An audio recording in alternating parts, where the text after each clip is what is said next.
pemakalah dari Bandar Lampung. Ya, Assalamualaikum Ibu. Apakah suara saya terdengar ya, Bu?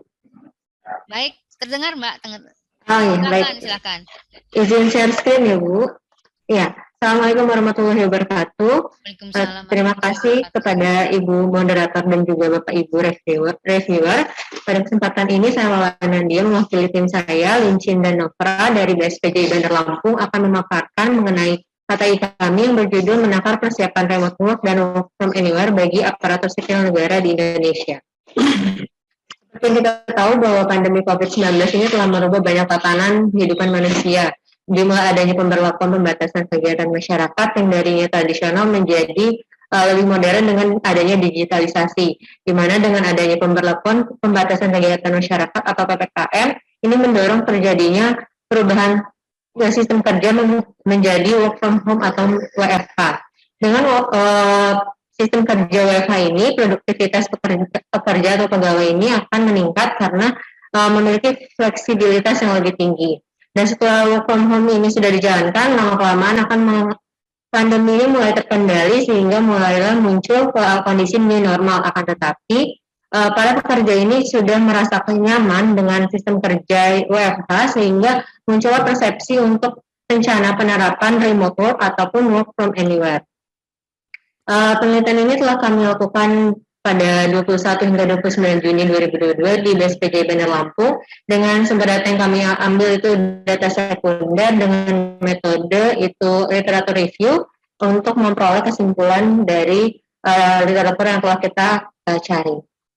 Jadi kelebihan dari WFH ini yang pertama adalah fleksibilitas. Jadi dengan adanya fleksibilitas tentunya pegawai akan lebih nyaman dan menyebabkan produktivitasnya akan meningkat. Selanjutnya yaitu ada work-life balance, di mana dengan WFA itu pegawai akan mudah menyeimbangkan waktu antara waktu pekerjaan dan juga pribadi sehingga kinerjanya akan meningkat juga. Dengan meningkatnya fleksibilitas dan work-life balance, di sini juga menuntut adanya peningkatan efisiensi dan produktivitas kerja dari pegawai. Dengan adanya WFA juga terjadi penghematan biaya operasional yang dijalankan oleh kantor. Ini juga terlihat dari negara Brazil yang telah menghemat biaya operasional dengan adanya WFA untuk ASN. Dan yang kedua, yang terakhir adalah untuk mengurangi kemacetan. Ini akan berimbas pada kota-kota besar seperti Jakarta, Bogor, ataupun sekitarnya yang mengalami kemacetan akibat jam-jam sibuk pergi dan pulang kantor. Namun kekurangan dari WFA ini adalah tidak semua pekerjaan ini cocok untuk dilakukan secara WFH. Contohnya saja analis atau laporan yang tidak bisa dikerjakan dari mana saja. Yang kedua yaitu adalah proses adaptasi yang tidak serentak, di mana ASN ini terdiri dari berbagai generasi. Dan pada saat untuk proses adaptasi itu tidak serentak terkait pemahaman dengan teknologi. Yang ketiga yaitu adalah investasi pada sarana dan sarana prasarana pendukung. Ini adalah terima kasih Bu. Ini adalah beberapa perbandingan remote work yang telah dilakukan di negara lain. Beberapa negara telah membuat suatu undang-undang terkait dengan regulasi teknis untuk pelaksanaan WFA, seperti salah satunya adalah Amerika dan juga Rusia. Dan pegawai di Amerika sendiri ini telah melakukan pelatihan secara yang harus lulus sebelum melakukan WFA. Dan di Indonesia sendiri pada awal COVID itu diketahui bahwa pegawainya belum terbiasa membagi waktu antara pekerjaan dan kehidupan pribadi, dan itulah yang menjadi alasan bagi kami untuk kira-kira memberikan saran bagi pemerintah apabila ingin menerapkan WFH, diantaranya untuk mengadaptasikan teknologi secara bertahap, melakukan pelatihan kepada SDM, pelengkapan infrastruktur digital, lalu meliterasi digital kepemimpinan, melakukan inovasi layanan berbasis teknologi, dan menjelaskan mekanisme teknis dan jaminan kesejahteraan bagi pegawai yang melakukan WFH. Dan kesimpulannya, jadi remote work dan WFH ini sejatinya bisa dilaksanakan di ASN jika seluruh dukungan seperti teknologi, kualitas SDM, dan regulasi pemerintah telah tersedia dengan baik. Namun hal yang penting yang perlu diperhatikan adalah penerapan remote work dan WFH di kalangan ASN ini memerlukan pengukuran produktivitas kinerja ASN yang dilakukan secara berkala untuk mengkaji efektivitas pelaksanaan remote work dan WFH. Demikianlah yang bisa kami sampaikan. Terima kasih. Wassalamualaikum warahmatullahi wabarakatuh. Waalaikumsalam. Terima kasih Mbak Lola. Silahkan Ya. Pak Arif untuk menanggapinya. Baik, terima kasih. Ini bisa lanjut aja ya?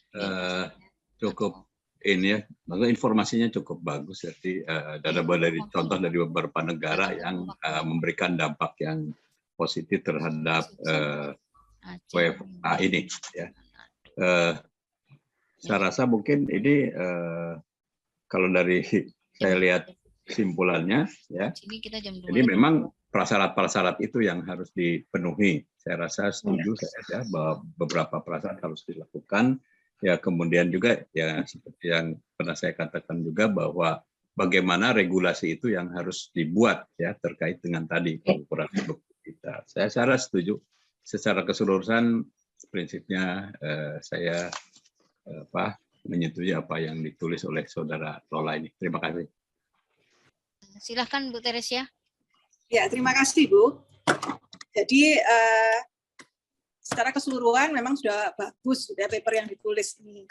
Cuman kalau saya mungkin bisa diberikan kesimpulan gitu ya di bawah setelah memberikan studi literatur mengenai penerapan BFA ini di negara-negara lain gitu. Orang di Jepang, Brasil, segala macam semua itu ada. Kemudian kesimpulan dari bel yang ada isinya negara-negara itu seperti apa gitu ya Mbak Lola itu. Apakah ada pengaruh gitu misalkan budaya itu terhadap penerapan BFA ini? Kalau di Jepang berhasil, apakah di Indonesia pasti berhasil? Misalkan seperti itu. Silakan bisa dijawab atau diberikan tanggapan, Mbak Lola. Oh iya. Baik, terima kasih Bu Teresia. Nanti selanjutnya akan kami revisi untuk di bawah tabel. Mungkin kami beri sebuah paragraf untuk memberikan kesimpulan dari tabel yang kami lampirkan. Ya, apakah kalau budaya itu berhubungan nggak ya dengan penerapan BFA ini, misalkan seperti itu. Kemudian saya sangat tertarik juga itu di saran bahwa perlu adanya indikator-indikator baru untuk pengukuran produktivitas ASN apabila kita kerjanya itu nantinya BFA. Itu juga sangat bagus itu yang kita nggak lihat di paper lain. Terima kasih, itu aja dari saya, Bu Moderator. Terima kasih Bu Teresia dan Pak Syarif. Para reviewer makalah dari Lampung ini mereka sangat setuju dan sudah baik. Kemudian untuk Bu Teresia perlu ditambahkan untuk kesimpulan yaitu atau contoh-contoh gimana hasil daripada contoh-contoh dari negara-negara yang menjadi pembahasan tersebut. Mungkin itu. Terima kasih untuk reviewer dan pembawa makalah.